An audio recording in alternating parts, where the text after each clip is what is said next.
നമസ്കാരം. ശ്രീമദ് ഭഗവത്ഗീത 3-ാം അധ്യായം കർമ്മയോഗം 17-ാമത്തെ ശ്ലോകമാണ് നോക്കിയത്. അത് നമ്മൾ ചർച്ച ചെയ്തു. ഒരു തത്വജ്ഞന് ഇവിടെ യാതൊരു കർത്തവ്യവുമില്ല. അപ്പോൾ അതുകൊണ്ട് വിധിക്കപ്പെട്ട കർമ്മങ്ങൾ യജ്ഞങ്ങളൊന്നും ലോകസേവനപരമായും തത്വജ്ഞന് ചെയ്യണം എന്ന് വിധിക്കുന്നില്ല. പിന്നെ തത്വജ്ഞൻ ചെയ്യുന്നതോ അവരവരുടെ ഓരോ ജന്മങ്ങളിലെ തുടർച്ച അത്രയേ ഉള്ളൂ. അത് എല്ലാ തത്വജ്ഞനും ചെയ്തോളണം. ലോകസേവനമായിട്ടോ എങ്ങനെ വേണിച്ചാലും കാണാം. ഒരു തത്വജ്ഞനെ അവരുടെ വാസനയ്ക്കനുസരിച്ച് എങ്ങനെ വേണിച്ചാലും കാണാം. അവർക്ക് വിധികളൊന്നുമില്ല. ശാസ്ത്രം അവിടെ പിന്മാറിയിരിക്കുന്നു എന്ന് ബോധിപ്പിച്ചു. അതിനുശേഷം നൈവതസ്യ കൃതേനാർത്തോ നാകൃതേനേഹ കശ്ചന നചാസ്യ സർവഭൂതേഷു കശ്ചിദർത്ഥ വ്യപാശ്രയഃ.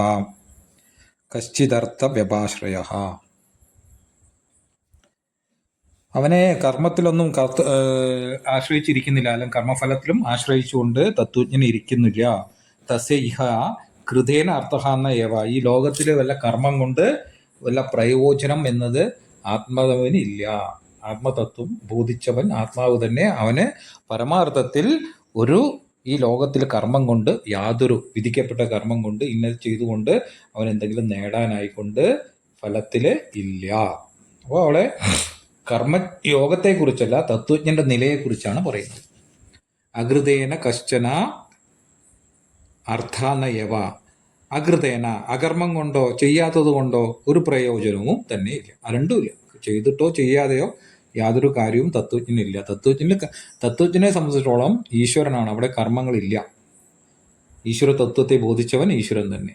അപ്പോൾ അദ്ദേഹത്തിന് തത്വജ്ഞന് അവിടെ ഒരു വ്യക്തി പോലും അല്ല എന്നുള്ളത് നിലയാണ്. ശരീര മനോബുദ്ധികളെല്ലാം അജ്ഞാനിക്കാണ് താതാത്മ്യപ്പെട്ടുകൊണ്ട് നമ്മൾ അതിനെ ലോകത്തെ കാണുന്നത്. അതുകൊണ്ട് താതാത്മ്യമില്ലാതെ ആത്മതത്വബോധം ഉറച്ചവന്, അല്ലെങ്കിൽ തത്വബോധം ഉണർന്നവന്, തത്വജ്ഞനെ കർമ്മം കൊണ്ടോ അകർമ്മം കൊണ്ടോ ഒരു പ്രയോജനമില്ല. അസ്യ സർവഭൂതേഷു കശ്ചിത് അർത്ഥവ്യപാശ്രയഃ ച ന ഏവ. ഇവനെ സർവഭൂതേഷു കശ്ചിത് അർത്ഥവ്യപാശ്രയ. എല്ലാ പ്രാണികളിൽ നിന്നും ഫലത്തെ ആശ്രയിച്ചിരിക്കുക, അല്ലെങ്കിൽ പ്രാണികളിൽ നിന്നവനോ അവനിൽ നിന്ന് പ്രാണികൾക്കോ ചെല്ലേണ്ട ഫലം ഒന്നും തന്നെ ഇല്ല. ന ഏവ എന്ന് തത്വജ്ഞന്റെ നിലയെ ഇവിടെ വ്യക്തമാക്കുകയാണ് 2 ശ്ലോകം കൊണ്ട്. തുടർന്ന് തസ്മാദസക്തഃ സതതം കാര്യം കർമ്മ സമാചര അസക്തോ ഹ്യാചരൻ കർമ്മ പരമാപ്നോതി പൂരുഷഃ. അപ്പോൾ കർമ്മയോഗം എന്നത് അങ്ങനെ ആ സ്ഥിതപ്രജ്ഞന്റെ ലക്ഷണത്തെ പറഞ്ഞത് അതിനനുസരിച്ച് കർമ്മയോഗം സാധനയായി അനുഷ്ഠിക്കണം. അപ്പോൾ അതെങ്ങനെയൊക്കെയാണെന്നുള്ളത് പറയുന്നു. തസ്മാത് അതുകൊണ്ട് അസക്തഃ കാര്യം കർമ്മ, ഫലാപേക്ഷയില്ലാതെ ഫലത്തിൽ ആസക്തിയില്ലാതെ കാര്യം കർമ്മ കാര്യമായ കർത്തവ്യമായ കർമ്മത്തെ സതതം സമാചര എപ്പോഴും പിഴയ്ക്കാതെ സമ്യക് ആചര നന്നായി ചെയ്താലും. ഹി എന്തുകൊണ്ടെന്നാൽ പുരുഷ അസക്തഃ കർമ്മ ആചരൻ പരം ആപ്നോതി പരമമായ സത്യത്തെ മോക്ഷത്തെ പ്രാപിക്കുന്നു. എങ്ങനെ? പുരുഷ അസക്തഃ കർമ്മ ആചരൻ ഫലാപേക്ഷയില്ലാത്തവനായി കർമ്മം ഈശ്വരാർപ്പണമായി നിസ്സംഗമായി ചെയ്തുകൊണ്ട് നിസ്വാർത്ഥമായി ചെയ്തുകൊണ്ട് അതിലൂടെ ചിത്തശുദ്ധിയും അതിലൂടെ മോക്ഷത്തെയും പ്രാപിക്കുന്നു. അപ്പോൾ അങ്ങനെ തത്വനിഷ്ഠനാവാം. അതുകൊണ്ട് നിങ്ങൾ കർത്തവ്യമായ കർമ്മത്തെ ചെയ്യേണ്ടതാണ്. അജ്ഞാനി കർത്തവ്യമായ കർമ്മത്തെ കർമ്മയോഗപരമായി ചെയ്യേണ്ടതാണ് സാധനയായി. കർമ്മണ്യവഹി സംസിദ്ധിം ആസ്ഥിത ജനകാദയഃ ലോകസംഗ്രഹമേവാപി സംപശ്യൻ കർത്തുമർഹസി. ജനകാദയഃ ജനകൻ മുതലായ ക്ഷത്രിയന്മാർ, രാജാക്കന്മാർ കർമ്മണ ഏവ സംസിദ്ധിം ആസ്ഥിതാഹി കർമ്മയോഗം കൊണ്ട് തന്നെയാണ് സംസിദ്ധി പറഞ്ഞ ചിത്തശുദ്ധി, അതിലൂടെ ജ്ഞാനത്തെ ആസ്ഥിതാഹ പ്രാപിച്ചവരായത്. ലോകസംഗ്രഹം ഏവ അഭി ലോകക്ഷേമത്തെ തന്നെ കണ്ടുകൊണ്ട് സംപശ്യൻ കാണുന്നവനായിട്ട് അറിയുന്നവനായിട്ട് കർമ്മകർത്തും അർഹസി നീ കർമ്മത്തെ ചെയ്യുവാൻ യോഗ്യനാണ്. ലോകസംഗ്രഹാർത്ഥം ലോകത്തിന്റെ ഹിതമായ കാര്യങ്ങൾക്കായിക്കൊണ്ട് ലോകസേവനാർത്ഥം നിനക്ക് കർമ്മം ചെയ്തേ പറ്റൂ. അതിലൂടെ ചിത്തശുദ്ധി കർമ്മയോഗപരമായി ചെയ്ത് കിട്ടണം എന്ന് ഉപദേശിക്കുകയാണ്. കർമ്മണ്യേവ ഹി സംസിദ്ധിം ആസ്ഥിതാ ജനകാദയഃ ലോകസംഗ്രഹമേവാപി സംപശ്യൻ കർത്തുമർഹസി. യദ്യദാചരതി ശ്രേഷ്ഠഃ തത്തദ്ദേവേതരോ ജനഃ സ യത് പ്രമാണം കുരുതേ ലോകസ്തതു അനുവർത്തതേ. ശ്രേഷ്ഠഃ യത്തദ് ആചരതി ഇതരഃ ജനഃ തത്തദ് ഏവ ആചരതി. യോഗ്യരായവർ, ശ്രേഷ്ഠന്മാർ, ആചാര്യതുല്യരൊക്കെ എന്തെന്തൊക്കെ അനുഷ്ഠിക്കുന്നുവോ, വലിയവർ എന്തൊക്കെ ഏത് കർമ്മങ്ങളെ ആചരിക്കുന്നുവോ, ഇതരഹ ജനഹ മറ്റുള്ളവർ, അങ്ങനെയുള്ള ജനങ്ങൾ, മറ്റുള്ള ജനങ്ങൾ തത്തദേവ ആചരതി ആ കർമ്മത്തെ തന്നെ അനുഷ്ഠിക്കുന്നു, ആചരിക്കുന്നു, പിന്തുടരുന്നു. അപ്പോൾ ഈ ശ്രേഷ്ഠന്മാർ എന്ത് ചെയ്യുന്നുവോ അതാണ് മറ്റുള്ള ജനങ്ങൾ, പിന്മുറക്കാർ ചെയ്തു വരുന്നത്.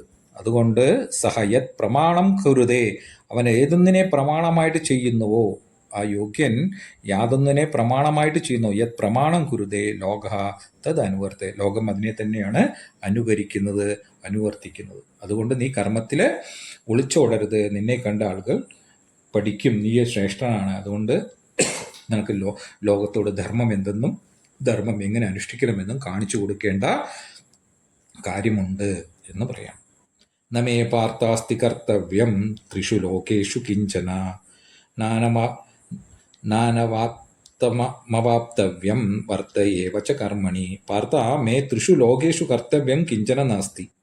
ഈ 3 ലോകങ്ങളിലും ഈശ്വരനായ എനിക്ക് പോലും ഒരു കർത്തവ്യവും ചെയ്യേണ്ടതായിട്ടില്ല. എന്തുകൊണ്ടെന്നാൽ അനവാപ്തം അവാപ്തവ്യം, അനവാപ്തം കിട്ടാത്തതും അവാപ്തവ്യം കിട്ടേണ്ടതുമായിട്ട് ന അസ്തി ച.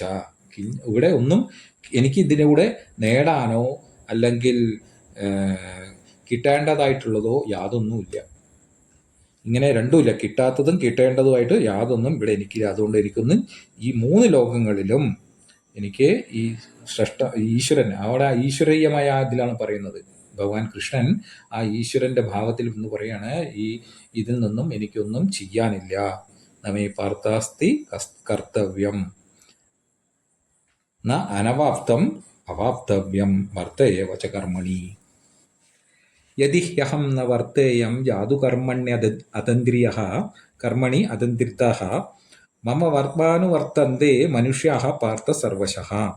പാർത്ഥ, അല്ലയോ പാർത്ഥ, അഹം ജാതു, ഞാൻ ഒരിക്കലും അതന്ത്രിതഃ അലസനാകാതെ, അതന്ത്രിതഃ സൻ കർമ്മണി കർമ്മത്തിൽ, യതി ന വർത്തേയം അലസനാകാതെ കർമ്മത്തിൽ ഇരിക്കുന്നില്ലെങ്കിൽ എന്ത് ചെയ്യും? മനുഷ്യാഃ സർവശഃ മമ വർമ്മ അനുവർത്തന്തേ, എൻ്റെ മാർഗത്തെ എല്ലാവിധത്തിലും, സർവശഃ മമ വർമ്മ എൻ്റെ മാർഗത്തെ എല്ലാവിധത്തിലും മനുഷ്യാഃ അനുവർത്തന്തേ, മനുഷ്യന്മാരെ അനുസരിക്കും. അതുകൊണ്ട് ഞാൻ തന്നെ കർമ്മത്തിൽ ചെയ്ത് മുന്നോട്ട് കൊണ്ടുപോയില്ലെങ്കിൽ, ലോകത്തെ നടത്തിയില്ലെങ്കിൽ, പരിപാലിച്ചില്ലെങ്കിൽ ലോകരെല്ലാം എന്തു ചെയ്യും? ഞാൻ ഒന്നും ചെയ്യാതെ അലസനായി ഇരിക്കുന്ന ആ മാർഗത്തെ പിന്തുടരും. അത് സൃഷ്ടിക്ക് നാശമാണ്. അതുകൊണ്ട് എന്ത് ചെയ്യുന്നു? ഉത്സീദേയുരിമേ ലോകാ ന കുര്യാം കർമ്മ ചേദഹം സങ്കരസ്യ ച കർത്ത സ്യാമുപഹന്യാമിമ പ്രജാഃ. അഹം കർമ്മ ന കുര്യാം ചേത്, ഞാൻ കർമ്മത്തെ ചെയ്തില്ലെങ്കിൽ, ഇമേ ലോകാഃ ഉത്സീദേയുഃ, ഈ ലോകങ്ങൾ തന്നെ നശിച്ചു പോകും. അഹം സങ്കരസ്യ ച കർത്ത സ്യാം, ഞാൻ ഈ സങ്കരത്തിന്റെ വർണ്ണസങ്കരത്തിന്റെ കർത്താവും ആകും. വർണ്ണങ്ങളെല്ലാം നശിക്കും, വർണ്ണധർമ്മങ്ങളെല്ലാം നശിക്കും, അതിനുള്ള കാരണമായി തീരും.